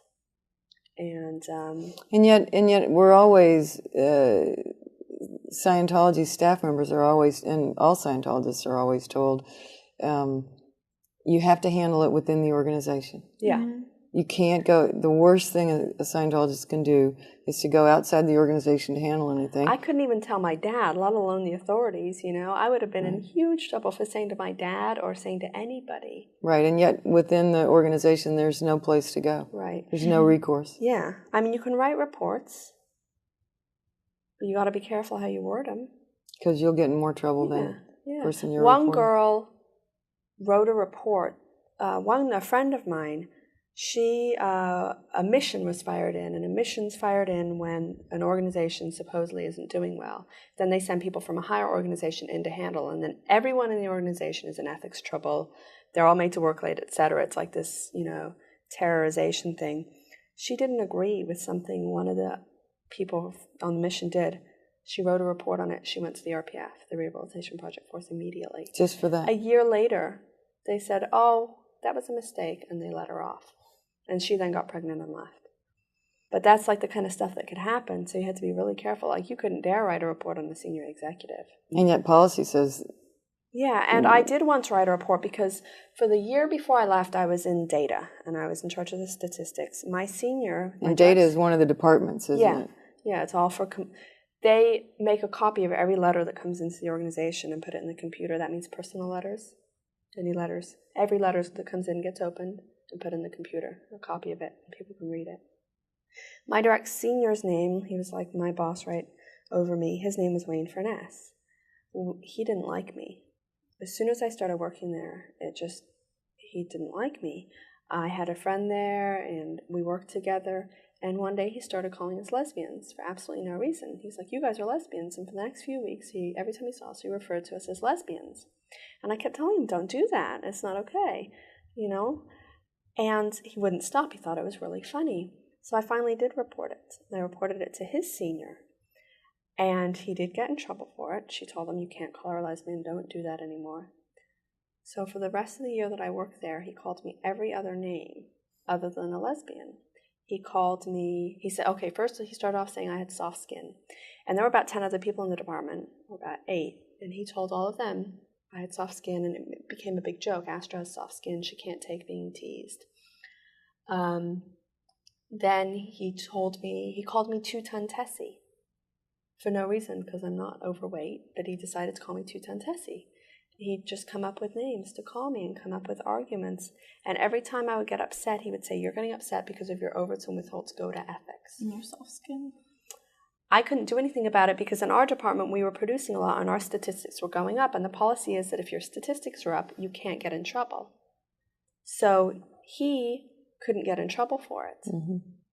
And someone finally did an investigation where they asked questions about it, because I got really upset about it, but nothing was done. So he continued to the day I left, making fun of me and calling me names. And there was nothing I could do. I would cry, I would get upset, and then he got the other staff to agree with him and call me names. So he would say, oh, 2-ton Tessie, and I'd say, don't call me that. And then the other staff would go, you have soft skin, you know? I just want to add that being like a lesbian or gay in the church, or especially in the Sea Org, is considered a really bad thing. Yeah. Like, you consider you're sexually weird, and you must have done horrible things to now, you know, have changed yourself so weirdly to become gay. So it wasn't only like that you weren't gay, it was like that it put such a horrible very label. bad It was a name. very bad name to be called, because everyone looked at you like, oh my God, could she be gay? Yeah. You have to write up your whole life history information, and a lot of people have access to that, and your senior would have access to that. It implied, even though I didn't, it implied that he had seen something, he knew something about my prior history. Because you write up your life history, you go in session, you write up your overts and withholds. These go in your ethics file, they go in your personnel file, and they go in your PC file. People have access to these. Anyone pretty much can read them. They're not kept locked up, hardly. Some of them are, but anyone. Your senior can get into any of them. People from ethics can get into any of them, and anyone senior to you can get into any of them and read any of them. They can go into your PC folder and read your most intimate thoughts that you told your auditor that are supposed to be kept confidential. Mm-hmm. Yeah, so there was nothing I could do about him. So I just kind of lived with it, and that drove me crazy for a year. I was just being insulted, made fun of, and harassed for no reason, and there was nothing I could do. Mm-hmm. What about when you visited the Mace Kingsley Ranch School? Before I was in the Sea Organization, I was about 13, and there was a place called the Mace Kingsley Ranch. It was in Palmdale, about 30 minutes outside of Los Angeles. And it was run by a man named Wally Hanks, who was OT7. He was like one of the highest level Scientologists. He was very well known and revered. And he used to do briefings to people on how to handle their children. And a lot of the children at the Mace Kingsley Ranch were considered problem children. Their parents had gone into the Sea Org and they wouldn't go, or their parents were in Scientology, they didn't want to be in Scientology, or for one reason or another, they were considered a problem child. I never was sent there, but I had friends who were, and I went up to visit them a few times. Now, when I went up to visit them, I found out what happened was anyone who acted up, like a couple boys, a boy was found peeping in the girls' room, and just any time you did something wrong, you were paddled. Wally was a very big man, and he had a paddle. And all of us would sit around. This happened the first time I went up there to visit. Sit around on the sofa, and the person who's being paddled stood in the middle of the room, and Wally would paddle them with his paddle. It would make them cry. And then he would put a little notch on it for paddling them. And that was the punishment. In the evenings, he would build a bonfire and give all the girls and all the boys beer. I was 13 years old, 14, I think it was 13. Everyone had beer and got drunk. I think the first night or the second night I was up there, I was sitting next to him, and I had had a few beers, and so had he, and so had everyone else, and he put his hand on my shirt and down my bra and started feeling me. And it really scared me. And I asked my friend later, I said, "What's Wally doing? Why did he do this?" And she said, "Oh, don't worry, he just does that with the girls. That's just what he does, but don't worry about it."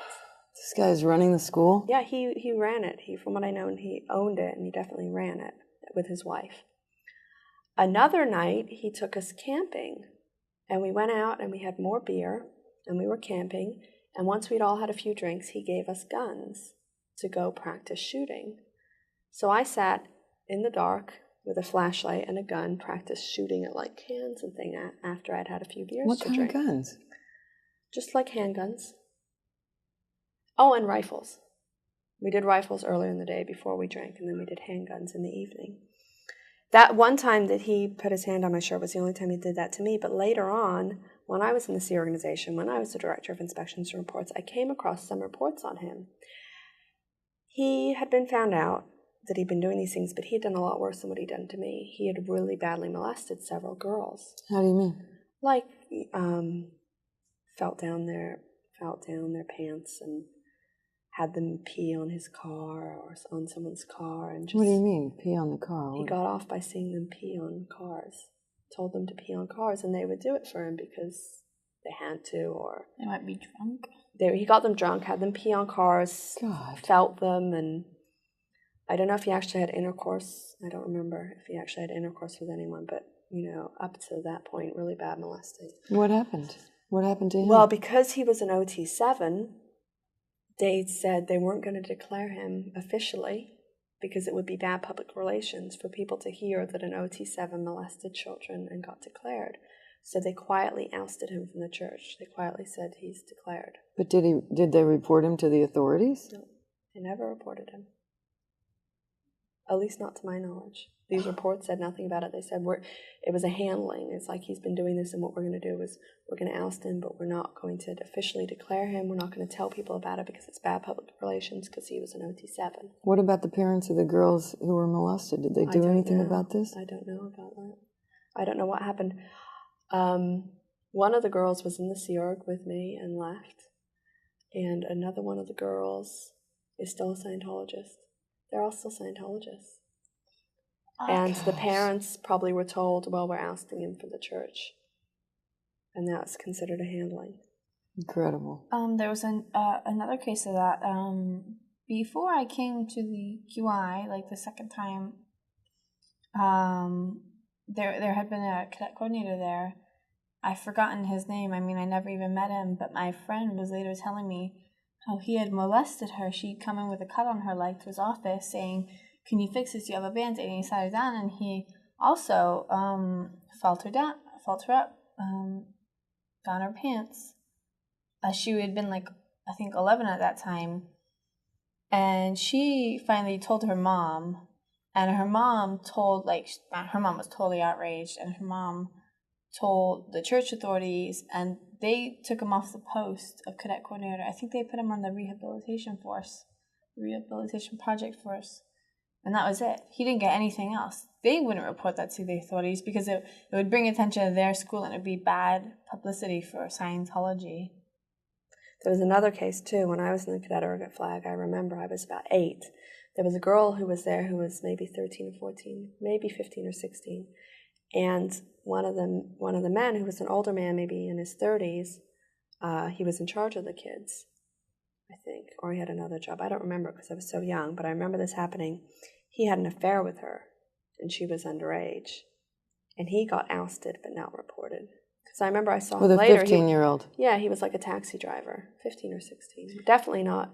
He was in big trouble because she was underage, and then you're not allowed to do anything before you're married. And she was underage, but never reported because they just ousted him. They just kicked him out. But they don't want to get in trouble for it, you know, because they're liable for this kind of stuff. Same with the lady who poisoned the little child in L.A. They sent her to the rehabilitation project force instead of reporting her to the authorities because they didn't want the bad public relations. They often pick like the staff members that had, you know, messed up the worst on jobs or had proved the most ineffective and the most irresponsible. They often pick those people to be the nannies and the adults in charge of watching the children, the few adults in charge of watching the children, because the cadet org was considered unimportant and unnecessary, really. Like, it was just children who are taking up their money.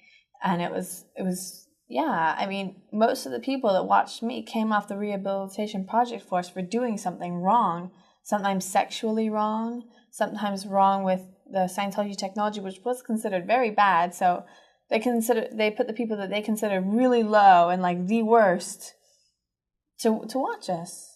I mean, who knows how bad things got? There's obviously no background checks, no criminal checks, nothing done. They didn't even do their own checks. Like people who are sent up to INT or people who go to OSA or people who work on like the jobs I worked on even are given special confessionals to make sure they're qualified. They didn't even do their own internal checks on these people. They picked, because it was considered about as important as washing the pots and pans. They put the people they considered the least qualified to watch them.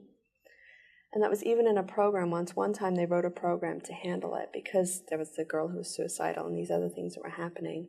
And they were worried they were going to get in trouble legally. They decided they had to do something about it. And it was even written in a program I saw that the people who are the least qualified are the ones put to handle the children. The program actually stated this? It stated that, and then they never handled it because it's very typical in Scientology. They write these long programs with these long handlings that are impossible to do, that can't get done because they don't have the resources and they don't have the ability, and all their policies act against each other. The programs never get done. Mm-hmm. So it never got sorted out. I just wonder how many things are going on in Scientology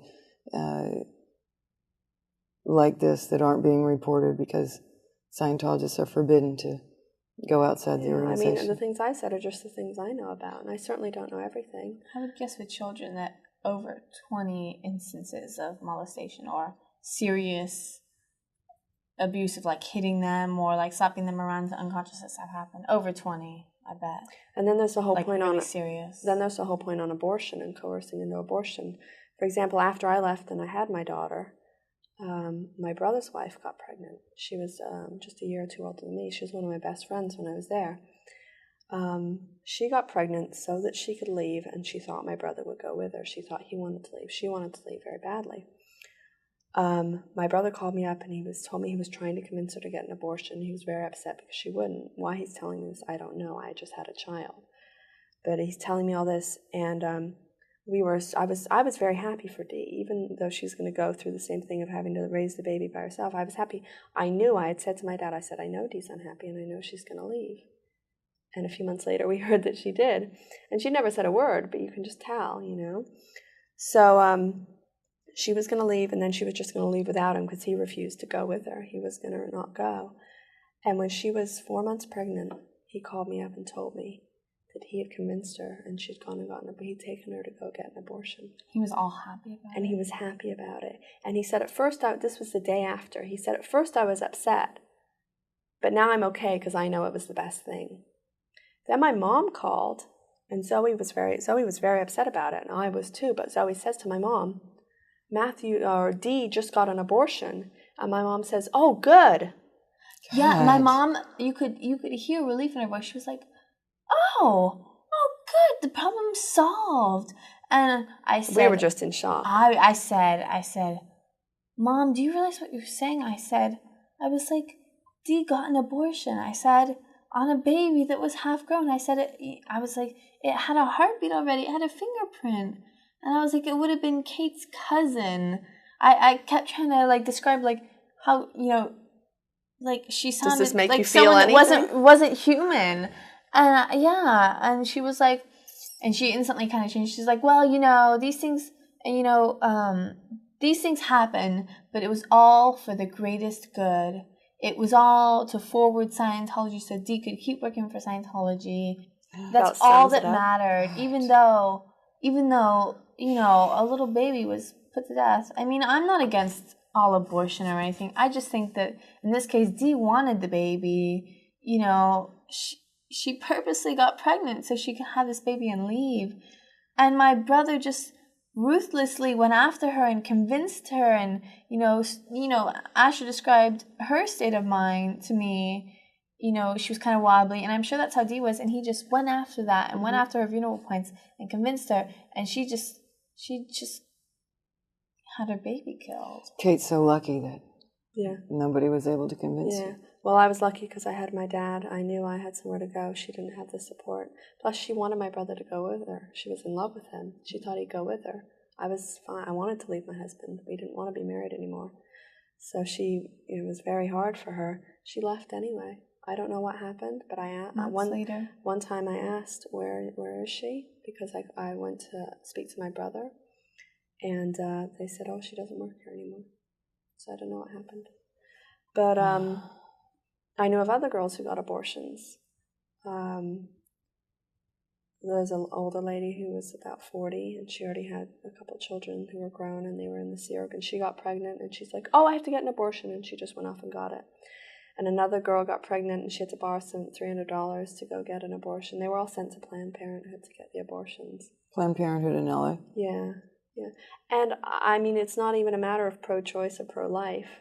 But, I mean, even if you're pro-choice, it's not a choice when someone's making you do it, you know? It wasn't like... I mean, the law is that you may get an abortion, and, you know, that's fine, because in some cases it's warranted. But, like, if someone's raped or something, but these people are, like, wearing you down for months while holding you prisoner, saying you have to get an abortion. And it's just unbelievable to me. It's unbelievable. It's tragic. Yeah. I mean, it's the only church that I know of in the world that gets people to get an abortion. It's only because they don't want to deal with the financial difficulty of it. Or the production distraction. Yeah. And it's so backwards because this is another example of the policies conflicting. L. Ron Hubbard says there are 8 dynamics in your life. The second dynamic has to do with family and procreation. And he says that if you don't have all your 8 dynamics, you know, working in alignment, if you're not happy and successful on all of those, you can't survive on any of them. Yet, you're not allowed to have children. I remember at 12 years old, I was suddenly like, oh, I read the rule, and suddenly I'm 12 years old, and I already know I can't have children. Yeah. That was just a shock. When that rule came out, my post was the Director of Inspections and Reports, and all the staff were put in one room and given a briefing on this new policy.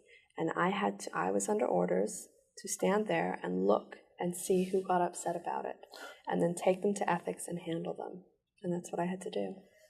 And there were several people who were like, and I'm sitting here like, I want children, what am I going to do? Yeah. Having to handle people on wanting children. It was just unbelievable to me. Did either of you ever hear anything about Lisa McPherson? I did keep hearing these rumors, and when the picketers came, I was like, Lisa McPherson, who's that? Even though she had died in the church, it seemed very clearly that they had they had caused her death, but they kept that completely from the staff. I mean, and especially as a cadet, I had no idea. But one day I asked my mother, who was Lisa McPherson?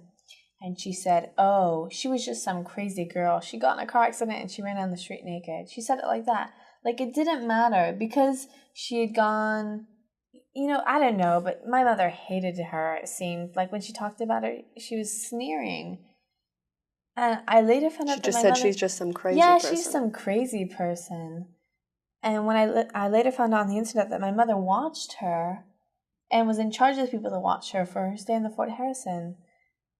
And I could not believe that, because if I had watched a girl, if I had known a girl, I'd watched her, and I'd been in charge of people that watched her for days, and later, after that, she died, I would certainly, even if I did think she was crazy, I would certainly never speak of her in terms like that. Never. I mean, I would, you know, I think you should show respect for the dead. And especially if it seemed that your church had caused their death. But my mother sneered. And then I recently, a few weeks ago, my mother was flown to LA to stop me from doing a newspaper article about Scientology. And she was very verbal in expressing how bad some of the critics of Scientology were. And I wasn't trying to say anything to her that was mean, because she was my mother, and I was just saying, I don't want to talk about that. I'm doing the article. If you want to speak to me as my mother, that's fine. Newspaper article. But she kept pushing me and saying derogatory things to me. So I asked her, I said, well, Mom, what about Lisa McPherson? And I said, you watched her, and you were the direct senior of the other people who watched her, and she died. What about that? And she said, well, do you know what she really died of? And I said, I know the story that you're going to give me. The church's story is that she died of a blood clot, that she got when she was hit by the car and later died of the blood clot. And I said, but I've seen the autopsy photos. I've seen the reports. I know that she died of dehydration and etc. She had bruises all over her. She had bites on her and bruises, etc. And she said to me, I said, don't you have any remorse? She died. Don't you feel bad? And she wouldn't say she felt bad. She just kept saying, then she went into she was crazy. She got hit by a car. She took off her clothes. And then she said, well, she was put in a psychiatric institute. Did you want that? Because Scientology hates psychiatry. You know that's not true. She wasn't put in a psychiatric institute. Right. But, she was taken to the hospital. Right, Yeah. and put in like the mental ward of the hospital or something. They were trying to treat her. Yeah, exactly. Sure. Well, I don't have anything against that. Yeah. Not at all. That's where she should have been. She a poor girl. She needed help. You know, it's like if that's not a cry for help, what is? So she said to me, she was put in a psychiatric institute. Is that what you wanted? And I said, Mom, she died. Anything would have been better than that. She's dead. That's the result of what you did, is she's dead. Don't you feel bad about it? She wouldn't answer me. She wouldn't answer. She wouldn't. She couldn't admit she was wrong, because I later found out, I assumed and then found out, that she was reporting back every word I said to her back to OSA. Because OSA told the reporter who did our story, OSA told the reporter the things my mom had told them. So she had been reporting back everything I told her. But so she couldn't admit any wrong.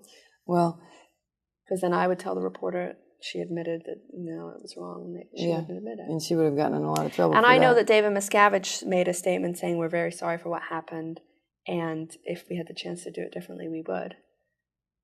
But that's not really how they felt. Because my mom couldn't even say to me, yeah, we made a mistake. It was just, she was a crazy woman. She was put in a psych institute. We took her out. She died of a blood clot. Well, and I'm sure that's what my mom believes. But maybe you got her thinking.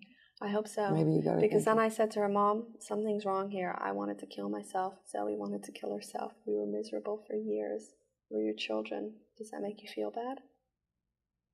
I was trying to get to her. I was almost crying. I was like, does this have any effect on you? I wanted to kill myself. I'm your daughter. I hated it so much. I was so miserable. I am now so happy, happier than I've ever been in my life. I have a beautiful daughter.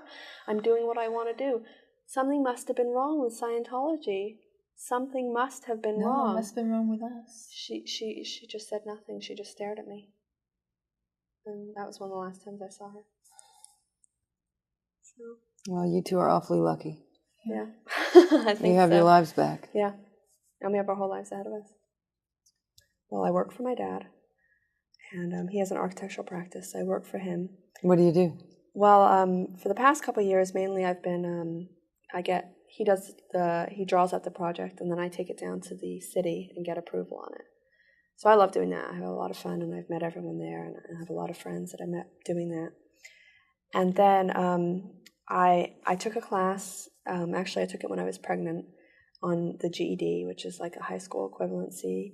And then I took the exam a while later, and I passed really well. I was really happy, actually. That's great. I got like 99 percentile Good scores. for you. So I was really happy with that because I thought that I wouldn't even pass. It's another thing my mom has said to me, oh, if Scientology technology is so bad, how are you so smart?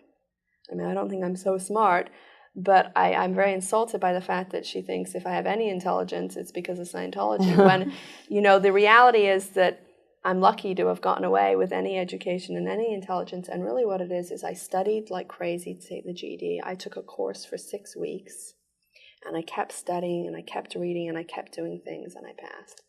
And then about 6 months ago, I enrolled in my first class in college, in a drafting class, and architectural drafting, and I learned how to do computer-aided drafting, and my instructor told me I was one of the best students he ever had. Good for you. And he gave me an A on everything I did, on all my assignments, and I'm starting my next class. Right now, I only have time to do one class at a time, but I'll hopefully have time for more in the future, but 2 mornings a week I go to class, and the rest of the time I work. So my next class starts in a week, and then I'm just going to keep taking one class at a time until Kate's a bit older and she starts school, and then I can work towards getting my degree, and then taking the architectural exam, the license exam. That's great. Yep. How do you feel about your life now? I feel lucky, really. I mean, for one, I can regret everything that happened, but I have my daughter, and I have my family, so I don't. And I also am in a position to stop other people from going through what I went through. And, I came out alive. No one's injured. And yeah, I regret missing my childhood. There's nothing that I can never get it back. There's education I can never get back because I'm trying to go forward. So I can't go back and study history that I never learned. But I read the newspaper, I read books, and so I make it. I get by, and I'm really, really happy. Like one day I remember I was riding my bike, I had Kate in a little trailer behind, and I was like, I can go and ride a bike whenever I want to. And I was so happy just to be able to just ride my bike, and I was like, I can go anywhere. One day I just thought, I want to go to Santa Barbara. It's like 2 hours up the coast. I called the hotel, I made a reservation, I got in the car, I drove up there, and I spent the weekend there with my daughter. It was just I felt so free. It was just unbelievable because it's hard to understand for the average person, but you can't do anything. You can't leave the building without permission when you're in the Sea Org. So to be able to drive off and do anything, it's just unbelievable. And I think I'm doing well because I'm working on my education. I work. I have my daughter. I have a boyfriend. He knows all about Scientology. He's very supportive. He's got a little daughter too. I'm just really happy now. And Zoe's out. That was the last thing. And my mother, my grandmother, and my brother never speak to me. Won't ever speak to me again. But that was their choice. Because I never said to them, I'm not going to speak to you. But they chose not to speak to me again. And that was their choice. So I can live with that even. I mean, it's upsetting, but, at least I have my sister, I have my dad, and I have Kate, and they're the only ones who have been there for me, so that's what I care about the most. So I'm just happy to be out, happy to have met some other people who have gone through similar experiences, and happy to be able to say anything, to do anything to help other people who have left, or stop other people from getting involved in it before they know what really goes on there.